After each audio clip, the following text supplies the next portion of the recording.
Hello, नमस्कार। आज हम बात करने वाले ओला इलेक्ट्रिक मोबिलिटी कंपनी के स्टॉक्स के बारे में। और पिछले वीडियो में हमने आपको अच्छे से एक्सप्लेन किया था कि ये स्टॉक्स हमारा अभी तक डाउन ट्रेंड को इंडिकेट करते हुए दिखाई दे रहा है शॉर्ट टाइम के हिसाब से। क्यों? क्योंकि स्टॉक्स जब एक के बाद एक हाई बनाता है और स्टॉक्स जब नीचे की तरफ आता है तो एक के बाद एक लो बनाता है।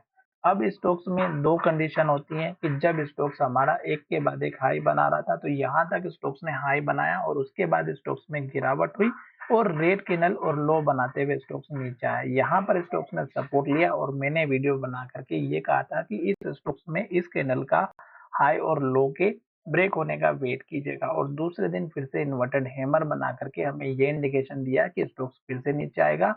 और जैसे इन्वर्टेड हैमर का लो टूटा, एक के बाद एक रेड कैंडल और लो बनाते हुए स्टॉक्स नीचे आया और स्टॉक्स ने लो बनाया 103.50 रुपए का। जब स्टॉक्स ऊपर जाने की कोशिश की तो मैंने आपको ऑलरेडी लेवल्स बना करके बताए हुए थे कि इस कैंडल का लो हमारे टारगेट के रूप में काम आएगा। वही टारगेट हमारा 118.19 का हमें 2-3 बार टेस्ट होते हुए दिखाई दिया। फिर जब स्टॉक्स ऊपर की तरफ गया तो इस कैंडल का हाई जो मैंने 15 मिनट के चार्ट पैटर्न पे 122.21 के आसपास का टारगेट दिया था वो हमें अचीव हुआ और इन्वर्टेड हैमर बना के फिर से नेगेटिव इंडिकेशन दिया। और फिर से अगर आप देखेंगे तो एक के बाद एक रेड कैंडल और लो बनाते हुए स्टॉक्स नीचे आ रहा है। अब स्टॉक्स हमारा 3 दिन से इस लेवल के पास ट्रेड कर रहा है और स्टॉक्स ने आज फिर से रेड कैंडल और लो बना करके 101 रुपए का लो बनाया है।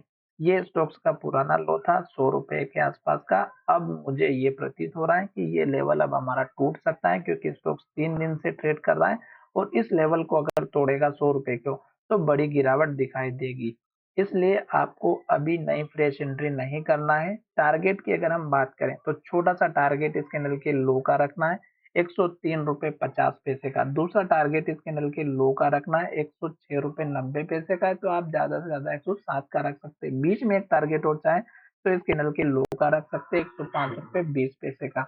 बड़े टारगेट की उम्मीद हमें इसलिए नहीं करनी है क्योंकि अभी तक स्टॉक्स ने कंफर्मेशन नहीं दिया और स्टॉक्स लगातार लो बनाते हुए नीचे जा रहा है। एक सिंपल सा लॉजिक है जो मैं आपके साथ शेयर करने वाला हूँ, या आप उसे ब्रह्मास्त्र भी समझ सकते हैं।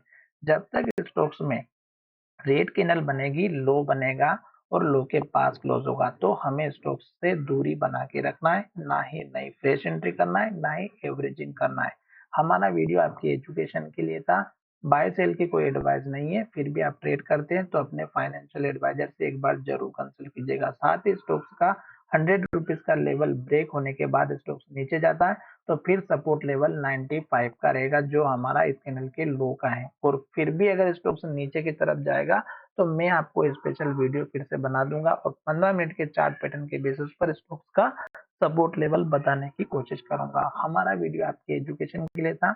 अगर आपको अच्छा लगा है तो चैनल को जरूर सब्सक्राइब करें और आप हमारे साथ जुड़ना चाहते हैं तो कमेंट करके जरूर बताइएगा।